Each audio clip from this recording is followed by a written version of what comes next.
Bangladesh cricket দলের জন্য শনি আসতেছে কপালে। এখন বিষয়গুলো যেভাবে আলোচিত হওয়া দরকার ছিল, সর্ট আউট করা দরকার ছিল, সেইভাবে না করিয়া জনগণের একাংশকে খুশি করতে গিয়ে ঠাস করে একটা কথা যখন বইলা ফেলছেন, এখন এই কথাতে থাকতে পারবেন? পারবেন তো না। আইসিসি কি সিদ্ধান্ত দিছে জানেন? কেন দিল আইসিসি বাংলাদেশকে? আমাদের বিসিবি ডরে কথাই বলে না, কারণ ওই যে আগে ঘোষণা দিছে ভারত যা খেলবো না, প্রয়োজনে আমরা এটা। এখন আইসিসি তো উল্টা বক্তব্য দিয়ে দিছে, মারা খাইয়া আমাদের বিসিবি বা বিসিআইসি কোনো বক্তব্য দিয়ে ক্রিক ইনফো দিচ্ছে যে আমরা যে বড় বড় কথা বলতেছিলাম এই কথাগুলো আসলে ইন্টারন্যাশনাল ক্রিকেটে কতটুকু ভ্যালু রাখে। তামিম ইকবালকে ভারতের দালাল বলা হচ্ছে। তামিম ইকবাল একজন ক্রিকেটার, তিনি কিন্তু বোঝেন যে আন্তর্জাতিক ক্রিকেটে বাংলাদেশের দামটা কতটুকু।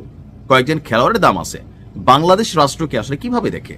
আর আইসিসি ইন্ডিয়ারই আরেকটা টিম, এটা আমরা সবাই জানি। তো সেই ভারতে গিয়া যখন আসন্ন টি-20 কাপ ক্রিকেট বাংলাদেশ খেলবে না, সাফ জানাই দিচ্ছে অন্য দেশে না হলে খেলবে না, তখন আইসিসি আমাদেরকে পাল্টা ধমক দিচ্ছে। ধমক কি দিবে না? অবশ্যই দিবে। আইসিসি ভারতের পক্ষেই যাবে, কারণ ক্রিকেট বিশ্ব যদি রাজত্ব করে, পয়সা কামায়, সেটা আইপিএল কামায়, ভারত কামায়, সো ভারতের সবাই খুশি রাখে। এই জায়গাটা বাস্তব।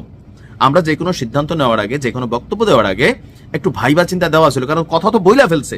এখন যে আইসিসি যে আমাদের বাস দিচ্ছে, এই বাস খাওয়ার খবর কেন প্রকাশ হলো না? আমি তথ্যসূত্র দিচ্ছি আপনার সময়ের কণ্ঠস্বর গণমাধ্যমে। আপনারা জানেন যে বিসিবির যেই বক্তব্য ছিল, বিসিবি কিন্তু ধমক দেয় নাই, হুঁশিয়ারি দেয় নাই, তবে পত্রিকাগুলোতে একটু অতিরঞ্জিত করা হয়েছে, একটা অনুরোধ জানাইছিল যে নিরাপত্তা ইস্যু, এটা যৌক্তিক যে বাংলাদেশের ক্রিকেট দলকে ভারত কিভাবে নিরাপত্তা দিবে, এটা নিয়ে ভারতের সাথে আলোচনা হওয়া উচিত ছিল যে যদি আপনারা আমাদের নিরাপত্তা ব্যবস্থাটা ব্যালেন্স করতে না পারেন, তো সেই ক্ষেত্রে আমরা তো ভাই খেলতে যেতে পারবো না।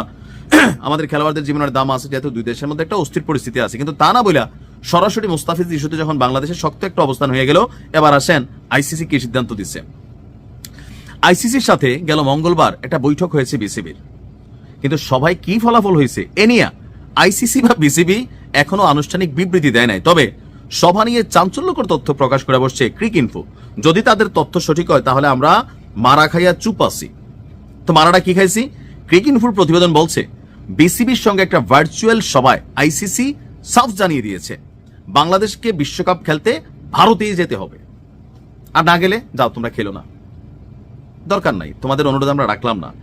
অন্যথায় নির্ধারিত ম্যাচগুলোতে যদি বাংলাদেশ মানে অংশগ্রহণ না করে তাহলে বাংলাদেশ পয়েন্ট হারাবে যদি না যায়। এখন দুই দেশে খেলা হবে, বেশিরভাগ খেলাই বাংলাদেশের ভারতে পড়ছে। তো ভারতে পড়া যে খেলাগুলো, এগুলো যদি বাংলাদেশ খেলতে না যায়, শ্রীলঙ্কা যাবে সম্ভবত, তো ভারতের পয়েন্টগুলা বাংলাদেশ ফেইলিওর হবে। এখানে শ্রীলঙ্কাতে তারা ম্যাচ পরিবর্তন করবে না। এ বিষয়ে আপনার বিসিসিআই বা বিসিবির পক্ষ থেকে আনুষ্ঠানিক কোনো বিবৃতি দেওয়া হয়নি। বিসিবি আইসিসিকে চিঠি দিয়ে বাংলাদেশের ম্যাচ অন্য দেশে সরানোর বিষয়টি বিবেচনা করতে অনুরোধ করছিল, কিন্তু আমাদের তো দেখছি আসিফ নজরুল স্যার ধমক দিছে, ওই আইসিসির কোন পরিচালক ধমক দিছে। তলে তলে তো ভাই অনুরোধ করি আমরা, গণমাধ্যমে আমরা যেভাবে এন্টি ভারত দেখাই, সবগুলা তলে তলে ভারতের সাথেই কিন্তু চাটে। এটা তো বাস্তব ভাই। জনগণ একটু এন্টি ভারত আছে একটা শ্রেণী, আপনি এন্টি ভারত এন্টি পাকিস্তান হয়ে টোটালি চলতে পারবেন না। গ্লোবালাইজেশনের যুগ, পাকিস্তানের সাথে আমার ব্যবসা বাণিজ্য যদি কোনোটা ফয়দা হয় আমি করব, ভারতের সাথে যদি আমার ব্যবসা বাণিজ্যের ফয়দা হয় আমি করব। আমি তো কোনো দেশের সাপোর্টিং এ বা কোনো রাজনৈতিক দলকে সাপোর্ট করতেছি না। আমার জায়গা হচ্ছে কি বাংলাদেশ, যেখানে বাংলাদেশের স্বার্থ ওইখানে হবে। এখন সিস্টেমের মধ্যে আমি দুর্বল একটা রাষ্ট্র, এমনি হারি, বেল নাই, কোনো স্পন্সর নাই, নিজের দেশে ক্রিকেট খেলাতে বিদেশিরা স্পন্সর করা লাগে, মালা ঠোলা নিয়ে যে দেশ খেলে, আইসিসির টাকায় যে দেশের অর্ধেক ক্রিকেটের টাকা চলে, অনুদানে চলে, সেই দেশ যদি এরকম হুমকি দেয় তাহলে এটাকে আমলে নিয়ে আপনার বুঝা নিতে হবে। না না না মানি না, এগুলো বলে পাগলামি কথাবার্তা, এগুলো পাত্তা দেন ইন্টারন্যাশনাল লেভেলে। বাংলাদেশের যেভাবে কথা বলা দরকার ছিল প্রথমে কথাটাই হয় নাই, আর প্রথমে মুস্তাফিজেরই উচিত হয় না সেখানে যাওয়া। আমি তো প্রথম থেকে বলছি ভাই, টাকার লোভে 10 কোটি টাকা দেখে আপনি দৌড় দিচ্ছেন কেন? আপনি দেখতেছেন না দুই দেশের সেন্টিমেন্ট, আপনি ভারত গেলে যে আপনার ভারত খেলাবে, এটা তো বাস্তব। বাংলাদেশে এখন ভারতের ক্রিকেটার এই দাম দিয়ে আনলে কোন দল এই দলের অফিস টফিস ভাঙ্গে আমরা সমান করে ফেলবো। রাইট নাও এটি কিন্তু এখানে চলতেছে, সো ভারতে তো এর থেকে 10 গুণ চলতেছে বেশি। পরিস্থিতি বুঝে অনেক সময় সিদ্ধান্ত নেওয়া উচিত। বর্তমানে বক্তব্য হচ্ছে যে আইসিসি সিদ্ধান্ত বদলাবে না, বাংলাদেশ যদি ভারতে যায় না খেলে তাহলে না খেললে নাই। দুধভাত মনে করার তো কারণ আছে। ইন্টারন্যাশনালি বাংলাদেশের কি দাম আছে? আসলে দাম আছে। এই পাসপোর্টটা নিয়ে বেল পান, ইমিগ্রেশনে গেলেই তো চাকায় মানে সুরসুরটা আমরা আসছি, এটাই বাস্তবতা। খেলাটুলা এগুলা অনেক বিষয় আছে যেগুলো নিয়ে ওই মন গড়া ফিলিংস এর বক্তব্য, তাহলে তো আপনি জায়গার ক্ষতি করবেন।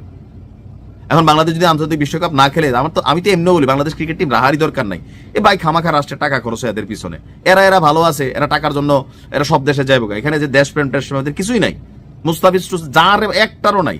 3 দিন পরে বিএনপি ডাক দিলে একটা এমপি হয়ে যাবে, আওয়ামী লীগ যেমন হয়েছে দৌড়ানি খাইছে, এগুলো আবার একই কাজ করবে। এখানে কেউ ব্যতিক্রম হবে না সহজে। এই ক্রিকেট টিম দিয়ে কি লাভ হয় বাংলাদেশের? খালি হারে।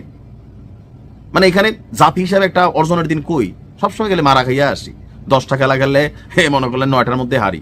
কাপ টাপ এগুলো আসবে না। এই ক্রিকেট টিমকে দিয়া হালসাস করানো দরকার, কারণ এই টিমটা দিয়ে এখন 2 দেশের মধ্যে আরো 2টা ভেজাল তৈরি হবে। শুধু কি এটা, এরকম অনেক কিছুতে দেখা যাবে যে বাংলাদেশকে পরে মাইনাস করে দেওয়া হবে। আপনি আইসিসির সাথে পাঙ্গা নিয়ে টিকবেন তো না। আর আইসিসি কার কথায় চলে এটাকে আপনি আজকে জানছেন? সারা পৃথিবীতে সবচেয়ে বেশি ক্রিকেটের প্রফিটেবল ব্যবসা হচ্ছে আইপিএল, যেখানে আইসিসি থেকে শুরু করে সারা পৃথিবী ওদিকে তাকাই থাকে কটা পয়সার জন্য। এখানে সারা পৃথিবী ইনভেস্ট করে, জুয়ারিরা করে, বড় বড় স্পন্সররা যা আছে সবাই ওখানে ইনভেস্টমেন্ট করে। সো আইসিসির একটা বড় ফান্ডিং ভারত থেকে হয়। বড় বড় পদগুলোতে ভারতের সাবেকরারে বসাই রাখে। সো এখানে আপনি যখন সিদ্ধান্ত পাঠাচ্ছেন, ওই সিদ্ধান্ত ঘুরা ফিরা তো ভারতের তারাই দিচ্ছে, আপনারা দিবে। তাদের মধ্যে দেশপ্রেম নাই? তারা তাদের দেশপ্রেম দেখাবে, আমরা আমাদের দেশপ্রেম দেখাবো, আর আমরা উপরে দেখাবো যাবোই না, এটা করে ফেলবো, সেটা করে ফেলবো। আবেগে অনেক কিছু করি, আমার এই বক্তব্য অনেকের গায়ে লাগবে, কিন্তু বাংলাদেশের ক্রিকেট দলের ভবিষ্যৎ কি হতে যাচ্ছে? তামিম ইকবাল যে কথাটা বলছে অনেকে বোঝেনি না, বুঝছে তামিমের দালাল একটা সেন্টিমেন্ট হয়েছে, আর এটার মধ্যে আমরা লাফাই পড়তেছি। মুস্তাফিজের যাওয়াই উচিত না। আমার প্রথম রেটে এখনো আছে, বলছে কেন গেছেন আপনি জায়গায় কিন্তু ভেজালটা লাগাইছেন, দিবে না খেলতে আপনারে। ভালো থাকুন।